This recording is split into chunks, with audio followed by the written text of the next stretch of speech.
წავიდი, ახლა დამიდასტურდა და პირბად რა გავკეთო, შეიძლება. ბოდიში. შეიძლება გაკეთება თუ არ შეიძლება. ხო დამაკავებთ პირბად რომ ამოვიღოთ. უგაიხი ხოცოდი რა. არა გაღიზიანებული. გაღიზიანებული არა. მეც ვიქნებოდი გაღიზიანებული პირბადის გამლოქველი რა ყოფილიყავი. თუმცა დამელაპარაკ. პირბადში ვნახე ქალი და კაცი. ჯგუფურ დანაშაულზე თუ დაიჭერთ. პირბადა უკეთია ღარიბაში უსთან უნოკას ამაზე მაინც დაიჭერეთ. კანონი დაგმოვა არა, იმიტომ რომ მე ვფიქრობ რომ ეკლესია. უფრო ზოდები არის კანონი. რა უფრო ზოდები. აი სახში რო ქონდა ოქრო. მე თქვენ ხალბატონო თქვენ ხარ, თქვენ შეიძლება დილამდე მელაპარაკოთ. მე ვალდებულებ. დილამდე თქვენ ვერ დაგელაპარაკეთ. იფიქრებდით რომ როცა აბარებდით უმაღლესში, აი პოლიციელი გინდოდა ყოფილიყავით და იქნებოდით პირბადის დამლოქველი. და რას გწნობთ აი ამ წარმატებას რომ არა მაყობთ ამი?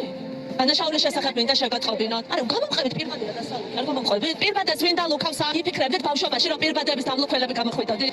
20 კაცი, ერთი ქალის პირბადას რო ლუქავთ, რას გწნო ამაზე უცნებობდით?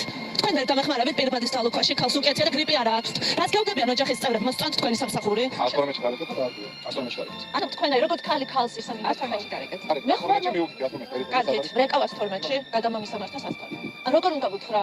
გამარჯობა. იცით პირბადას ყიდულობს მოქალაქე და როგორ მოვიქცეთ? გამოვუშვათ ხო ჯგუფს?